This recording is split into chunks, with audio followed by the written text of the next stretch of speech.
தாவேகாவை காப்பாற்றக்கூடிய ஆட்கள் அதிமுகவிலிருந்து தான் செங்கோட்டையின் மூலம் நகர்த்தப்படுகிறார்கள். எடப்பாடி தந்திரமாக இது போன்ற ஆர்ப்பாட்டக்காரர்களை, போராட்டக்காரர்களை அத்தனை பேரையும் தந்திரமாக தன் பக்கம் கொண்டு வந்துட்டார். இப்போ இவர்கள் அரசியல் அனாதை. ரெட்டை இலையில் இவர்கள் இல்லைன்னா இவர்கள் கவுன்சிலராக கூட ஆக முடியும். செங்கோட்டை ஜெயிச்சிருக்காருல்ல சார், விசில்ல செங்கோட்டை ஜெயிச்சிருக்காருன்னா எடப்பாடிக்கே ரெட்டை இலை இல்லைன்னா எடப்பாடி ஜெயிக்க முடியும். அங்கே யார் பவர் சென்டர் அதிமுக? ரெட்டை இலையும் எம்ஜிஆர். கட்சி பதவிகளை பறிச்சாரு, ஏன் அந்த பதவி திரும்பி கொடுக்க இவ்வளவு பிடிவாதமா இருக்காரு? இது அவருக்கு தோல்வி தானே தரும். இல்ல, தோல்வியே கிடையாது, மிகப்பெரிய வெற்றி அது. என்ன காரணம்? ஆமா, ஏன் வெற்றினா சசிகலா போச்சு, அதிமுக அழிச்சு போச்சா? ரெட்டையிலையும் அவனுக்கு நினைவு எம்ஜிஆர் வருது, குத்துறான். அதனால இந்த அதிமுக காப்பாற்றப்பட்டு கொண்டு இருக்கிறது. எடப்பாடியால அதிமுக காப்பாற்றப்பட்டு கொண்டு இருக்கிறது. இனி எதிர்கால அதிமுக.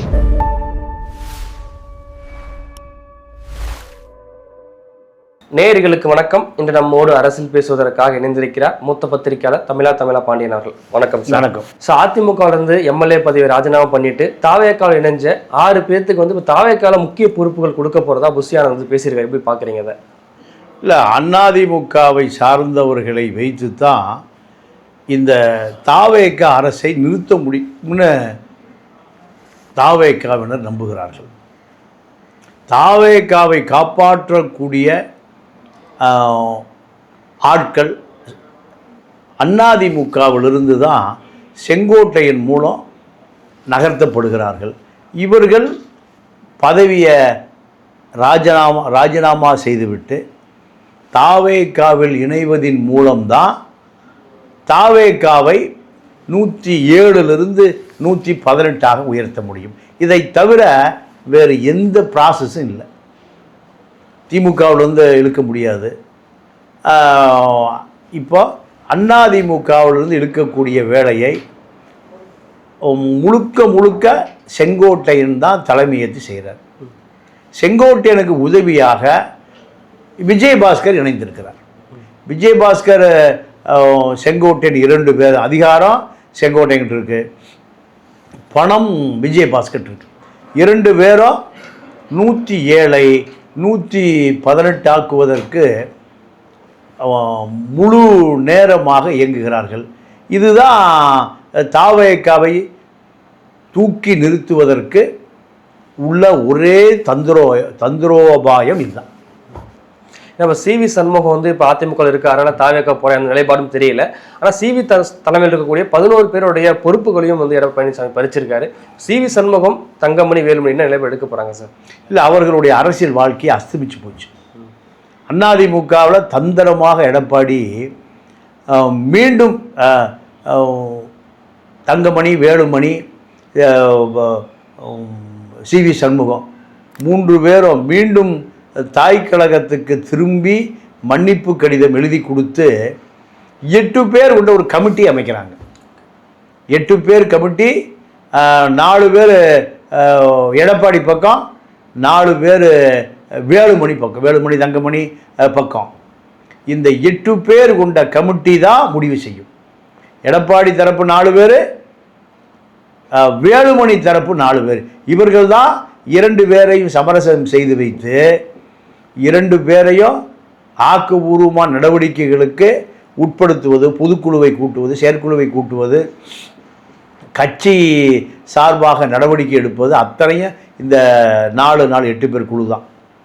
ஆனால் இந்த 8 பேருமே எடப்பாடி ஆட்கள்னு வேலுமணிக்கு தாமதமாக தான் தெரியும்.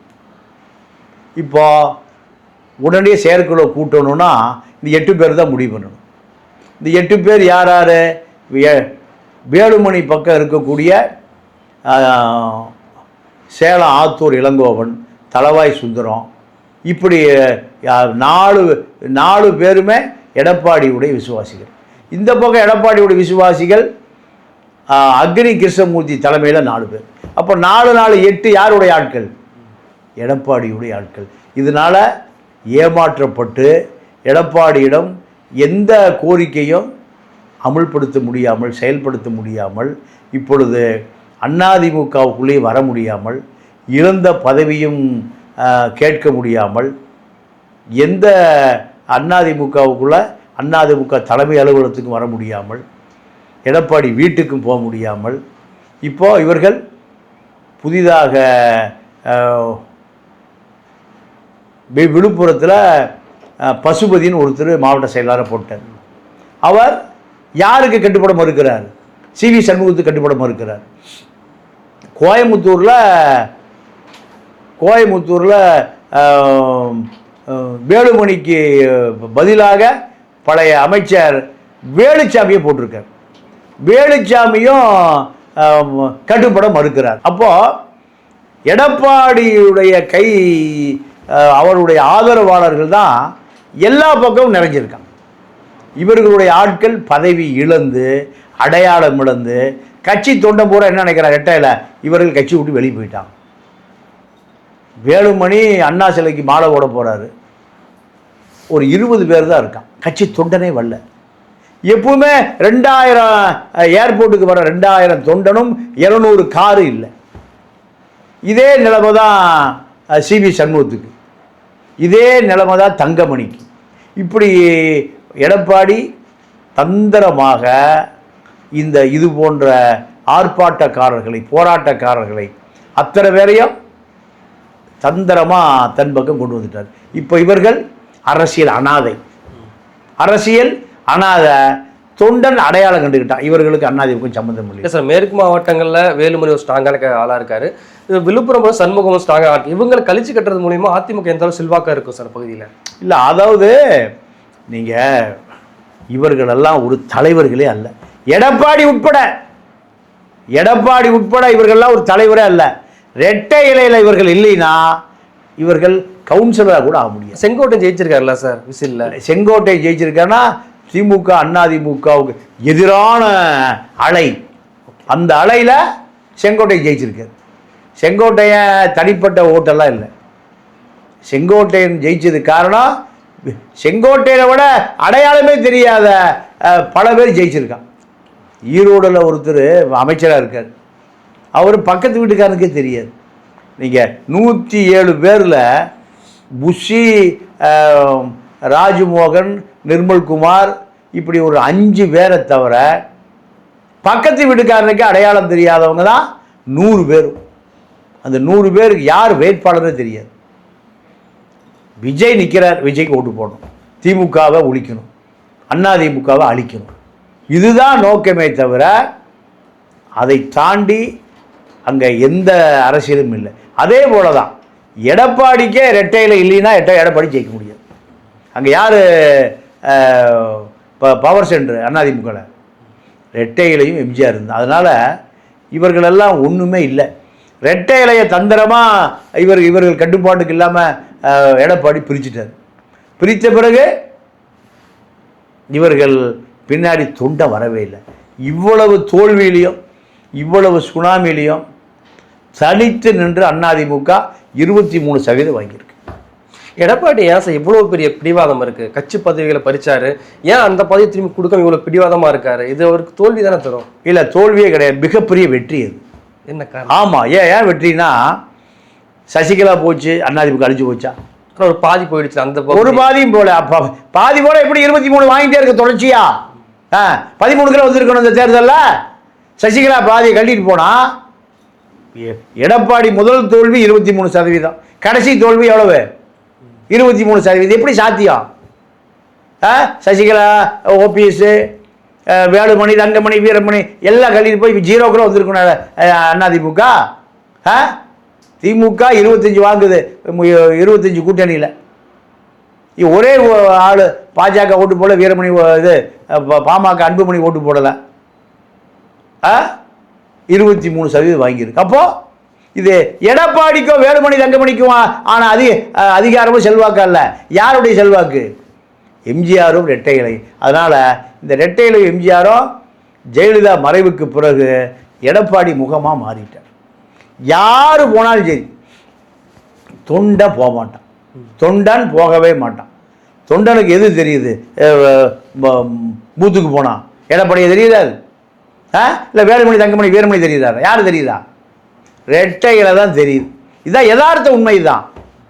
ரெட்டை இலையும் அவனுக்கு நினைவு எம்ஜிஆரும் வருது, குத்துறான். அதனால் இந்த அதிமுக காப்பாற்றப்பட்டு கொண்டு இருக்கிறது. எடப்பாடியால் அதிமுக காப்பாற்றப்பட்டு கொண்டு இருக்கிறது. இனி எதிர்கால அதிமுக.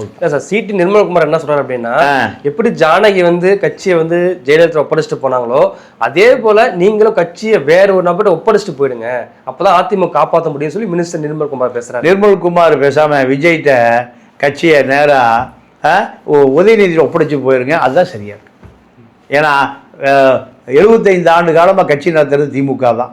அதனால் விஜய், நிர்மல்குமார், ராஜ்மோகன் எல்லாம் உதயநிதியிட்ட ஒப்படைச்சிட்டு போயிருங்க, அதுதான் தாவேக்காவுக்கு சரியான பாதை. இதை சொல்லுவாரா? அதிமுக யார்கிட்ட ஒப்படைக்கணும்னு இவருக்கு என்னங்க கவலை? ஏன்னா இந்த கட்சி அழிஞ்சு போச்சுன்னா அப்படியே எங்கே வந்துடும்?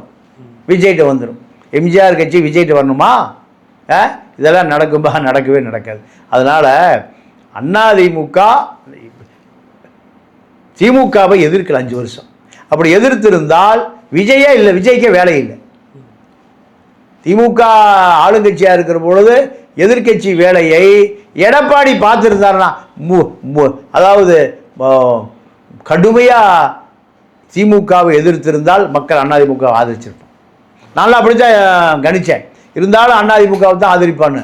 ஆனால் மக்கள் திமுக அதிமுக 2 பேரையும் தூக்கி போட்டு கோடம்பாக்கத்திலிருந்து விஜயை கொண்டு உட்கார வச்சது காரணமே திமுக அதிமுக மீது உள்ள வெறுப்பு தான்.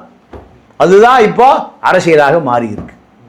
இப்போ நீங்கள் பேசும்போது குறிப்பிட்டீங்க, இப்போ தாவேக்காவுக்கு அடிக்கட்டுமானம் கிடையாது, இப்போ அதிமுக உள்ளே கொண்டு வந்து அவங்க அடிக்கட்டுமானத்தை வளர்த்துருக்காங்க.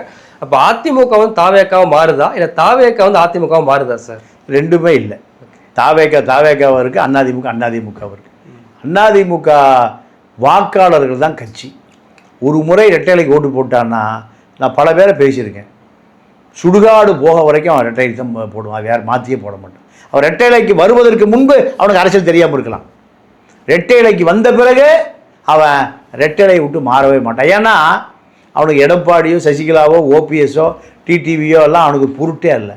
அவனுக்கு எம்ஜிஆர் ரெட்டையில அதை காப்பாற்றுவதற்கு தான் அவன் போராடிட்டு இருக்கான். அப்படி அந்த அடிப்படை தொண்டன் போராடுகிற வரை அதிமுகவை யாராலும் கருணாநிதியாலே அழிக்க முடியலையே.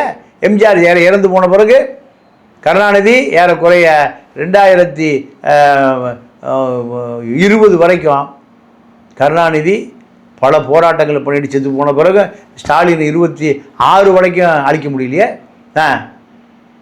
காரணம் எம்ஜிஆரும் ரெட்டையிலையும் யாராலும் அழிக்க முடியும். ஓகே சார், இறுதி என்ன கேள்வி அப்படின்னா, இப்போ அரசு வழக்கறிஞர் நியமனத்தில் மிகப்பெரிய முறைகேடு நடந்திருப்பதா தாவேக்கா சேர்ந்து ஞானசௌந்தரி அவர்கள் குற்றச்சாட்டை புஷி ஆனந்த் வைத்தாங்க. ஆனால் இன்னைக்கு ஞானசௌந்தரி அவர்கள் கட்சியிலிருந்து நீக்கப்பட்டிருக்காங்க. எப்படி பார்க்குறீங்க சார்? இல்லை, அதாவது ஊழலை காட்டி கொடுத்தா கட்சியிலிருந்து நீக்குவோம். எல்லா கட்சியிலும் அப்படி தான்.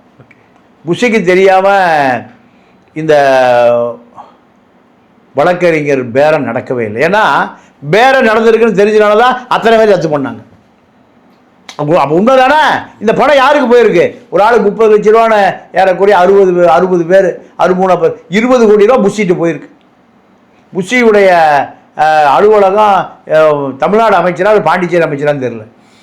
பாண்டிச்சேரி கெஸ்ட் ஹவுஸ் ராத்திரி பூரா கூட்டமாக இருக்குது. காரு வந்துட்டு போயிட்டு பொட்டி இறங்கிட்டு ஏறிட்டு இருக்கு. அங்கெல்லாம் விஜிலன்ஸ் போகிறதே இல்லை, மத்திய உள்துறையும் போகிறதே இல்லை. அப்போது இந்த அம்மா இதை வெளிச்சம் போட்டு காட்டிடுச்சோடனே கட்சி விட்டு நீக்கிட்டான். லஞ்சம் வாங்கினதை கூட வாங்கிக்கணும், வாங்காமல் புகார் சொன்னா கட்சி விட்டு நீக்கிடுவாங்க. இதுதான் ஞானசௌந்தரிக்கு நடந்திருக்கு. ஓகே சார், இவ்வளோ நேரம் நீங்கள் கலந்து கொண்டு பல்வேறு கருத்துக்களை நன்றி. நன்றி, வணக்கம்.